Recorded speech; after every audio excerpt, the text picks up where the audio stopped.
Savannah, I'm so sorry to hear about the loss of your husband.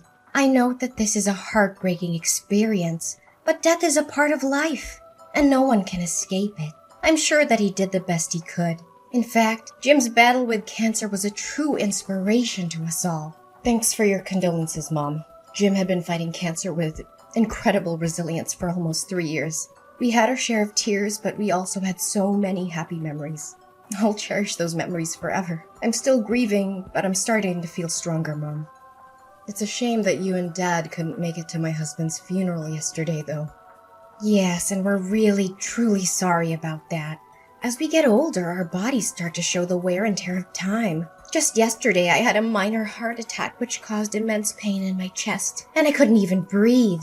Your dad was worried about my health, so we decided to stay home so I could rest and he could keep an eye on me. I apologized for not being able to be there for you, Mom. I hope you understand that I've been preoccupied with my husband's funeral. You know, it took time with the arrangements and stuff. Anyways, do you feel better? Oh, yes. I took some rest and now I'm feeling much better. But Savannah, where will you be staying now? I heard that you sold all of your valuables and even your house to take care of your husband's treatment costs, huh? About that, I know this is a big ask, but I'm wondering if you would be willing to let me stay at your place for a while? I'm completely broke and I'm really struggling to make ends meet. I promise that I'll work as hard as I can to get back on my feet. I'll also start saving money to rent my own place as soon as possible. Well, we'd be glad to help you out, but I have received word that you are in a state of financial distress as a result of your association with loan sharks. Is that correct?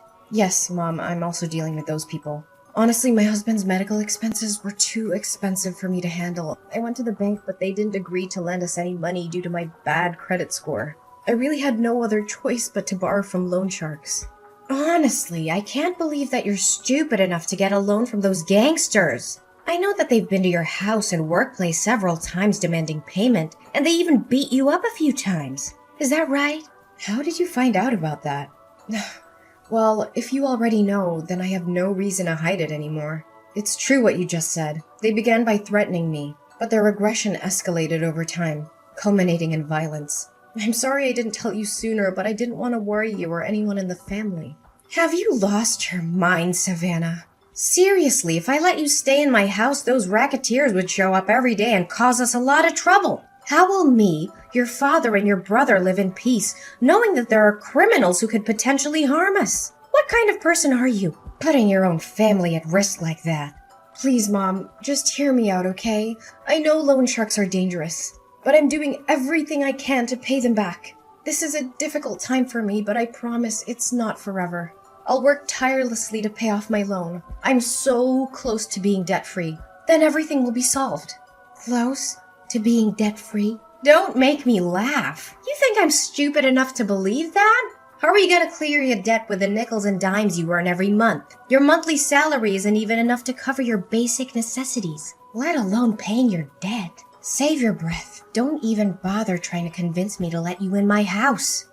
Please believe in me, Mom. I'm working 2 jobs and I'm cutting back on all my expenses. It'll be a matter of time until our family ends up broke because of your stupid debt. Look, I know for a fact that if I ever let you set foot in my house, you're gonna come crawling to me, begging for help with your financial issues. Or even worse, you're probably gonna rip off all of me and your dad's money. Mom, I know you're angry with me, but I'm begging you to have some sympathy for Joey. She's your granddaughter and she's only 6 years old. If we don't have a place to live, we'll be on the streets. For real. Can you imagine your only granddaughter living on the streets? Stop whining and complaining. I'm not falling for your trap by mentioning Joey. You think you're so important because you gave birth to Joey? Well, guess what? She's not my only granddaughter. I also have your brother, Max. And when he gets married, he'll give me even more beautiful grandchildren. Okay, fine. I can understand that I'm not welcome in your house. But I'm only asking you for one favor. Can you please let Joey stay with you guys? Considering my current situation, I'm afraid I won't be able to provide my beloved daughter with enough love, care, and a good environment for her to develop both physically and mentally. I promise to make a plan to pay off my debt and not to let it impact our family's finances. Just please, Allow Joey to live with you guys.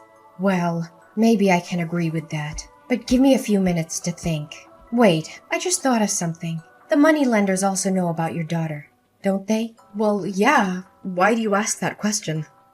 So, if she stays with us, those thugs could also come to my house and use Joey as a hostage to force you to pay for your loan. No way. I don't want to deal with those criminals and be harassed by them day after day. Look, I'm not going to let you or Joey stay with us. Both of you stay away from our peaceful life as far as possible. What? How could you even say no to an innocent 6-year-old girl like Joey? She doesn't know anything, and she has nothing to do with my debt. Can you please reconsider your decision? Look, I said it, and this is the last time I'm gonna repeat myself. I don't want you or Joey to appear in my life ever again. It's your own problem, so why don't you take matters in your own hands? Don't be a parasite and live upon your own parents like that. Mom, but... I officially announce that you and I are no longer mother and daughter. Next time when you see the moneylenders, tell that to their face so they won't disturb me or your dad. You've been a burden to us since you were born, and now you have the audacity to ask us for help? If I knew one day this would happen, I would have cut ties with you long ago.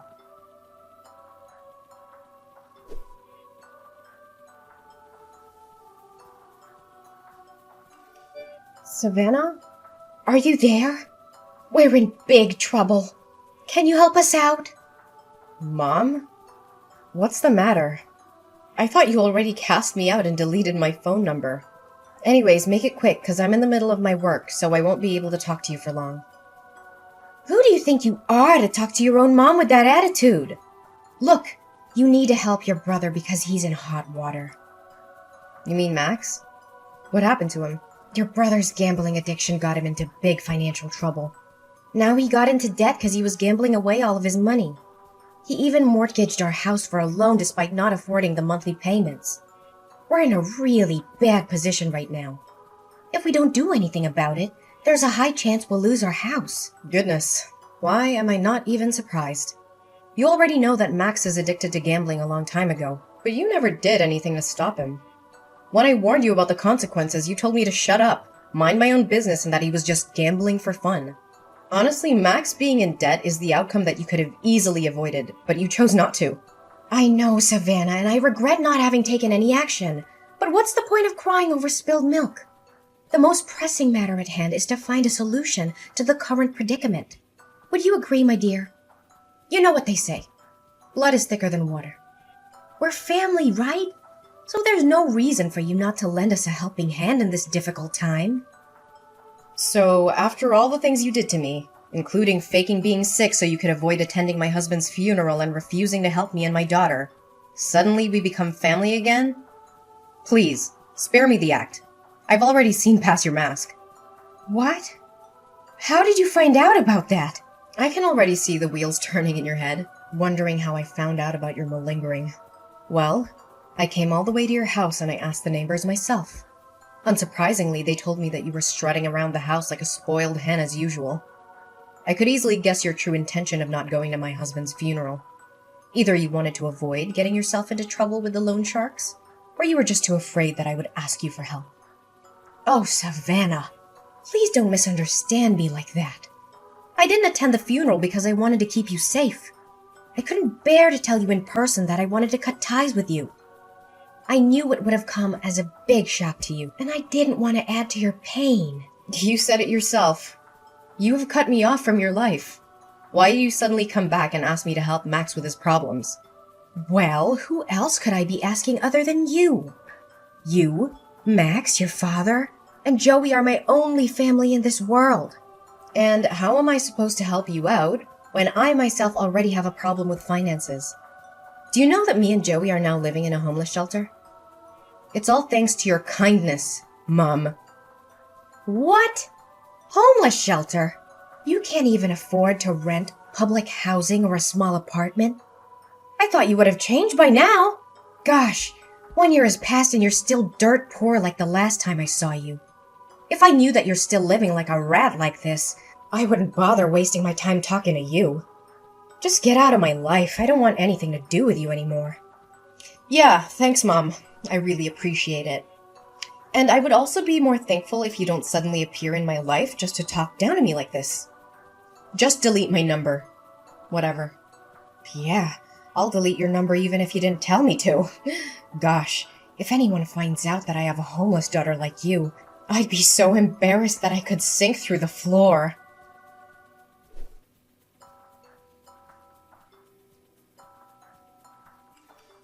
Hey, Savannah, can you explain something to me?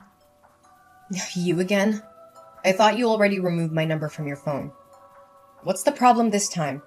Look, I know this sounds crazy, but Max told me he saw you getting out of a fancy car in a stunning dress. He said he was sure it was you because he recognized your birthmark on your shoulder. I don't know what to think. Maybe he was daydreaming, or maybe he mistook you for someone else. But I had to ask. Was it you? Well, he wasn't wrong. It was me. And I also saw Max searching garbage for food or something to sell. What happened to you guys? Where are you living now? Our living situation doesn't have anything to do with you. But you! There's no way an impoverished girl with a large debt like you can have an expensive car and luxury clothes like that. It just doesn't add up. How on earth could it happen? I know. This must be a joke. You may be able to fool Max, but I'm not easily misled. Well, suit yourself. You can choose to believe it or not, but it won't change the fact that I'm now living the best life I could have, alongside the people that love and care for me. I would hazard a guess that you're still finding it difficult to make ends meet. Would I be correct? Explain to me what happened. How did you get so rich all of a sudden? Wait, don't tell me that sex worker is your new job. Well, what else could you possibly do other than leeching off rich men? Seriously, if you don't have anything nice to say, please don't say anything at all. Anyways, back to my story. I was minding my business on my way to work when I witnessed a crime. A woman was having her purse snatched, and I knew I had to do something. I chased after the robber and was able to get the purse back. Let me guess. You found a lot of money in the purse and you just decided to keep it for yourself. How convenient for you. If I had known how quickly you can make money like that, I would have told Max to do the same thing. Could you stop interrupting me like that? Goodness, you're just as impolite as the last time we talked to each other. Fine. Go on. I can't believe you dare to talk to your own mom in that manner. Okay, so after I returned the purse to the woman, she invited me to dinner. We shared our stories with each other, and it turned out that she was a wealthy woman named Daisy, whose husband, Mr. Johnson, owned a famous fine dining chain. Mr. and Mrs. Johnson couldn't have children together, so after hearing my story, they expressed their sympathy and decided to adopt me as their daughter and Joey as their grandchild. They were also kind enough to help me pay off the rest of my loan. Whoa, hold on right there. So you're telling me you were adopted by a wealthy family? I thought that only happened in fairy tales. How could you strike it lucky like that? This is totally unfair. You're living the high life while we're stuck living in a tent on the streets. Unacceptable! Well, I guess that's what they always say. When one door closes, another one opens. Actually, it's not unfair at all. In fact, you guys got exactly what you deserved. You ruthlessly told me that you no longer considered me as your daughter anymore. And neither Dad nor Max lifted a finger to stop you. You were all on the same boat, determined to kick me out of the house without even a moment's hesitation. What's even more devastating is that after finding out I was living in the homeless shelter, you didn't offer to help me. On the contrary, you even had the nerve to turn your back on me one more time. Honey, I know what we did was totally wrong, but we don't deserve to be punished like this. Look, Savannah, Mrs. Johnson seems like a kind woman who would be compassionate to what we're going through at the moment. Would you please ask her to adopt your brother as well? Maybe then she would let us stay in her big house. Abigail, you really have no sense of shame, do you? Why would Mrs. Johnson adopt Max when he still has his biological parents on his side? You and the rest of our family abandoned me when I needed you the most. And now that my life is finally starting to look up, you come crawling back to me, expecting help? What kind of person are you? Honestly, you shouldn't have shown your face at all. Savannah, please have mercy on us. I never thought things would turn out this way so quickly. Please think about all the years I've spent raising you to be the beautiful young woman you are today. I appreciate all the time and effort you put into raising me, but I can't forget how you abandoned me when I needed you the most. You were the one who cut ties with me, and you treated me like I was some kind of plague. You didn't even bother to weather the storm with me when I was at my lowest point. Honestly, how could you do that to your own flesh and blood? I know. But please think about Joey too. I bet she misses seeing her uncle and grandparents very much. You know what? I was the one who introduced you to Jim, your late husband. Do you remember that? You two were so good together. And all of your friends were so jealous when you got married to Jim. Yeah, you wanted us to become a couple because you were after his money. But then you strongly disapproved of our marriage when you found out he was an orphan. And after we got married, you encouraged me to divorce him when he got sick and his company went bankrupt. But I was determined to stand by my husband's side. So now you want me to thank you for introducing me to Jim? After everything you've done? You're shameless, Mom. Completely shameless. Oh, come on, sweetheart. Don't you see? Everything I did was for your own good. If you had divorced Jim like I told you to, you wouldn't have been deep in debt like you were back then. It was you who chose not to take my advice. So why are you blaming me for not helping you, huh? Look, just have a word with Mr. and Mrs. Johnson. Tell them to let us move into their house. Seriously, after getting to know how you treated me, Mrs. Johnson was livid with you. I don't think she even wants to see your face. So don't waste your time begging anymore. It's no use.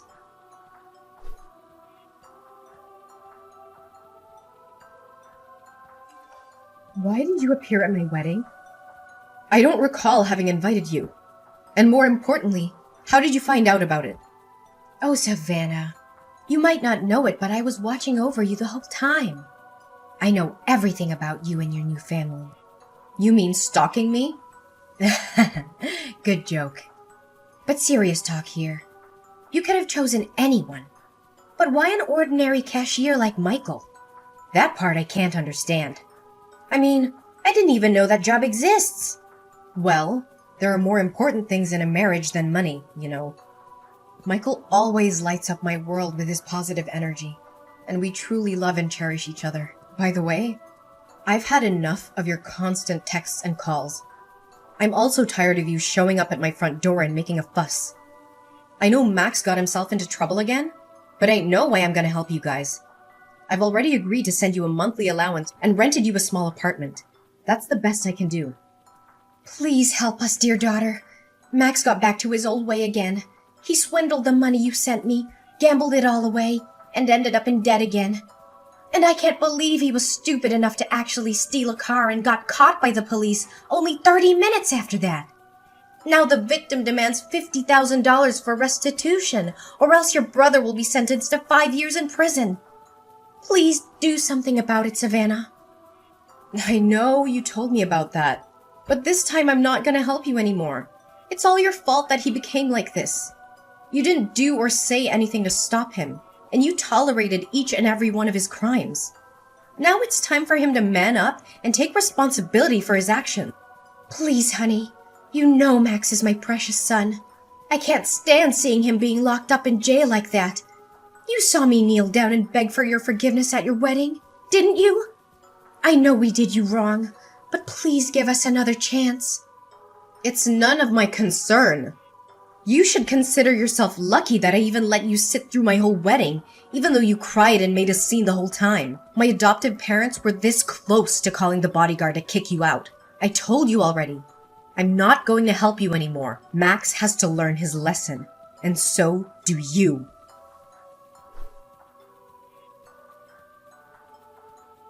My mother Abigail was desperate to help my brother Max avoid getting arrested for the crime he had committed. She couldn't afford to pay the restitution the court had ordered, so she came up with a crazy plan. She used a fake gun to rob a bank. She was arrested almost immediately and sentenced to 2 years in prison. I do feel sorry for Max and my mom. I visited them in jail every now and then, but they always became angry when they saw me. They threw fits and blamed me for their being in jail. They seemed to be unable to see the error of their ways. After my dad left alone in the house, I invited him to live with us and my husband Michael. However, he refused, feeling ashamed of what he had done to me. He chose to live by himself in the apartment that I had rented for him. I hope that in the future, I'll be able to convince him to move in with us. After all, we are still a family. Looking back at everything I went through, I am so grateful for my life. There were times when I thought I couldn't make it, and I even considered suicide, but I found the courage to overcome tremendous challenges in life. I hope that my story can inspire others who are still fighting their own battles. No matter how difficult things may seem, it's important to never give up. There is always hope, and you are not alone.